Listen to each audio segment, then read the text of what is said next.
Kwa taarifa nyingine, kiongozi mkuu wa Iran Ali Khamenei amesema kwamba Marekani haikupata chochote pale iliposhambulia maeneo ya nyuklia ya Iran. Katika taarifa yake ya kwanza ya video tangu kumalizika kwa siku 12 za mapigano, Khamenei amedai pia kwamba Israel ilikuwa karibu kusambaratika kabisa kutokana na mashambulizi ya kisasi ya Iran. Jamhuri ya Kiislamu ilishambulia vibaya Marekani. Ilishambulia na kusababisha uharibifu katika kituo cha kijeshi cha Al-Udeid, ambacho ni moja ya vituo muhimu vya Marekani katika eneo hilo. Hapo awali ikulu ya Marekani ilisema ina uhakika sasa kwamba imeharibu vibaya mpango wa nyuklia wa Iran na inataka kufungua tena nafasi ya mazungumzo na Tehran. Mashirika ya kijasusi ya Marekani yanasema taarifa zao za hivi karibuni zinathibitisha kuwa maeneo matatu makuu ya nyuklia yameharibiwa. Hata hivyo, mjumbe maalum wa Rais Trump huko Mashariki ya Kati amesema ataendelea kuihimiza Iran kuachana na mpango wake wa kurutubisha madini ya urani, huku kukiwa na uwezekano wa mazungumzo kuanza tena wiki ijayo. Haya yanajiri siku moja tu baada ya tathmini ya awali iliyovuja kutoka shirika la kijasusi la Pentagon, ambayo ilipendekeza kuwa sehemu kuu ya mpango wa nyuklia wa Iran ilikuwa bado salama baada ya mashambulizi ya mabomu ya Marekani. Akizungumza katika mkutano wa kilele wa NATO uliofanyika huko The Hague jana, waziri wa ulinzi wa Marekani alikosoa vikali vyombo vya habari vilivyoripoti taarifa hiyo. Bila shaka sote tumewaona watu wengi wanaovujisha taarifa, na watu wanaovujisha taarifa hufanya nini? Wana ajenda zao. Na huwa wanafanya nini? Je, hushiriki taarifa yote au sehemu tu wanayotaka kuonyesha? Na wanapowasilisha ripoti ya awali inayochukuliwa kuwa na tathmini ya chini, unajua tathmini ya chini inamaanisha nini? Ina maana kuna imani ndogo ya data zilizomo kwenye ripoti hiyo. Na kwa nini kuna imani ndogo? Kwa sababu ushahidi wote wa kile kilicholipuliwa kwa mabomu 12 yenye uzito wa pauni 30,000 sasa umezikwa chini ya mlima, umeharibiwa kabisa na kuteketezwa. Tuanzie nchini Kenya, ambapo zaidi ya watu 16 walifariki na wengine zaidi ya 400 kujeruhiwa vibaya katika maandamano ya Gen Z hapo jana nchini Kenya. Shirika la Amnesty International linahofia kuwa miongoni mwa waathiriwa wa maandamano hayo ni vijana, wanahabari na maafisa wa polisi, likiripoti kuwa pia huenda idadi hiyo ikaongezeka. Maandamano hayo yaliyogeuka vurugu baina ya polisi na waandamanaji katika maeneo kadhaa nchini Kenya yalishuhudia pia visa vya uporaji wa biashara za watu na uharibifu wa mali yenye thamani ya mamilioni ya pesa. Familia kadhaa zimeachwa na huzuni na majonzi baada ya kupoteza wapendwa wao, na sasa wanalalamikia polisi kwa kutumia nguvu kupita kiasi katika kuyakabili maandamano hayo. Leila Mohamed anatufungulia matangazo yetu leo na taarifa kutoka Molo katika jimbo la Nakuru, ambapo wengi wanajiandaa kwa mazishi ambayo hawakuyatarajia kutokana na ghasia zilizoshuhudiwa kwenye maandamano katika jimbo hilo huko Bonde la Ufa. Nyumbani kwa Jacinta Gathoni katika kijiji cha Turi, eneo la Molo, shughuli hizi za matanga na wageni wa kuleta faraja kwa waliofiwa hazikutarajiwa hapa. Ila msiba umewapata ghafla baada ya mtoto wao Dennis Njuguna kuuawa hapo jana. Familia inasema alipigwa risasi wakati alipojipata katikati ya waandamanaji alipokuwa akielekea nyumbani kutoka shuleni. Nikapigiwa simu. Nikaambiwa kuja haraka hapa hospitali, mtoto wako ni mgonjwa sana. Nikawauliza, mtoto wangu ni mgonjwa na alikuwa shule. Akaniambia, Mama Wambui, na kuomba tu ujipe nguvu. Nikamuuliza nijipe nguvu kwa nini? Akaniambia hapana, Njuguna amepumzika.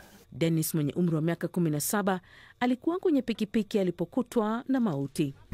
Sasa nilisikia hofu sana na nikasikia uchungu sana, kwa sababu nilikuwa nimemuona kwa simu na nikamuona tena amelala tu na alikuwa anamwaga damu.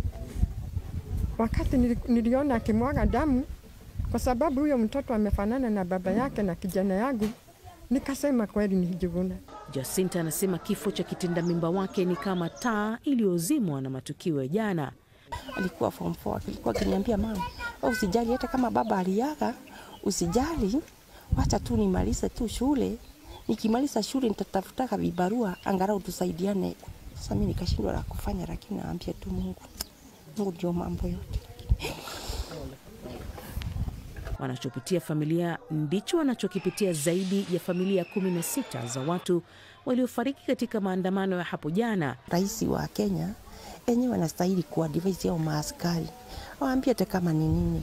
Hao ni watoto wachanga. Hakuna ati hapo hakuna wazee pale. Lakini sasa wakichukua tu ati ni kutoa mioyo, kutoa, kuondosha mioyo ya watoto. Sasa Kenya itabaki na akina nani? Na bado hawajui nani wa kumlaumu kwa majonzi yao. Serikali ya Kenya kwa upande wake kupitia Wizara ya Usalama wa Ndani imelaani maandamano hayo ya vijana wa Gen Z na kuyataja kama jaribio la mapinduzi kwa serikali ya Kenya. Waziri Kipchumba Murkomen amesema maandamano hayo yalichochewa na baadhi ya wanasiasa wanaotumia vijana vibaya kwa lengo la kutaka kupindua serikali. It is now clear.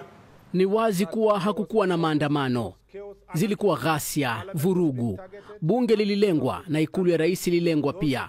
Wale waliopanga ghasia hizi walikuwa na mpango maalum na waliupanga katika mtandao wa kijamii. Walitaka kuipindua serikali kupitia bunge na ikulu. Haya si maandamano, bali lilikuwa jaribio la kinyume cha sheria kuzamisha uongozi wa nchi. Walijaribu kufanya mapinduzi ya serikali.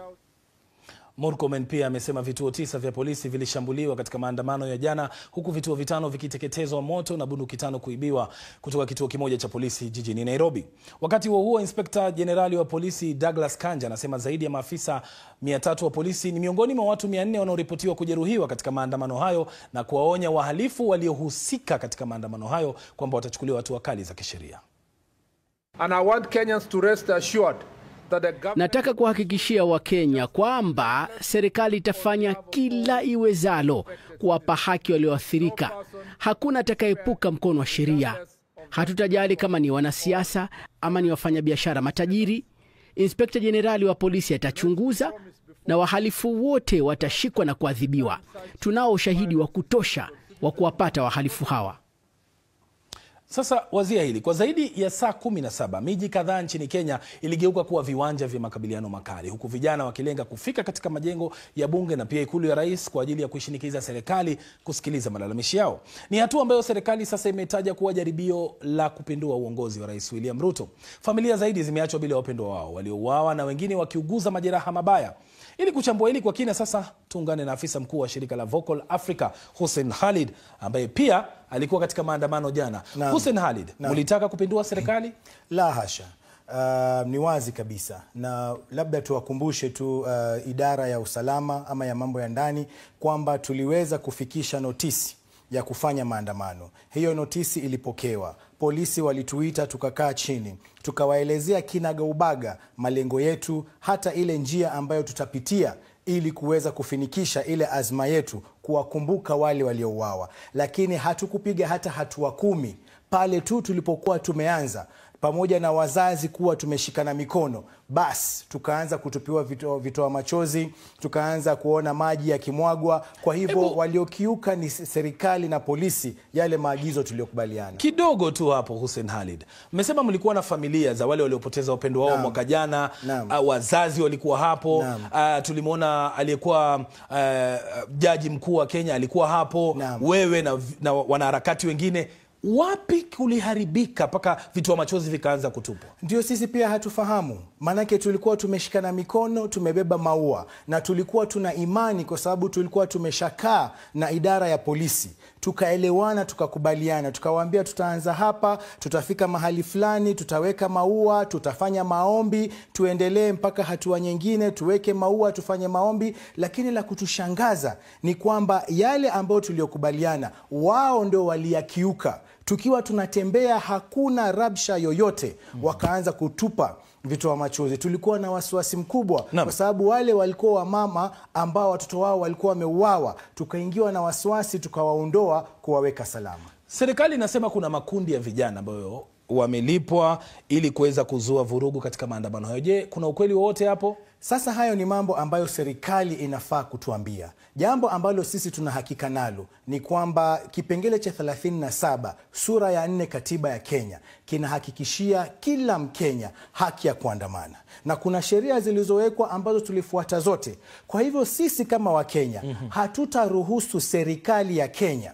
kugeuza haki zetu za kikatiba na kuziita kwamba ni uhalifu. Lakini kuna baadhi ya polisi walijeruhiwa. Hata wewe Hussein Khalid, umepigwa picha ukiwa unamhudumia, unampatia huduma ya kwanza afisa wa polisi aliyejeruhiwa. Nani alimjeruhi? Kulikuwa na watu wengi, ndio pale tulikuwa tunamuuliza hata yeye, je, ulikuwa umepigwa na kitoa machozi ama ilikuwa ni jiwe? Hakuna anayefahamu, ama alikuwa ameanguka. La kweli ni kwamba yule afisa dada alikuwa amejeruhiwa. Sisi waandamanaji wenzake maaskari walimkimbia, waliondoka kwa sababu walikuwa wengi. Walipomwona mwenzao ameanguka, walitoroka wakamwacha. Sisi waandamanaji ndio tulikwenda tukamchukua guu kwa guu mpaka kwenye ambulensi pale, tukaweza kumhudumia pamoja na wenzake. Kwa hivyo hii ni wazi kabisa kwamba waandamanaji wa amani hawakuwa na lengo lolote ovu, ila serikali na polisi walikiuka yale makubaliano tuliokuwa nayo wao. Leo asubuhi tumeshuhudia picha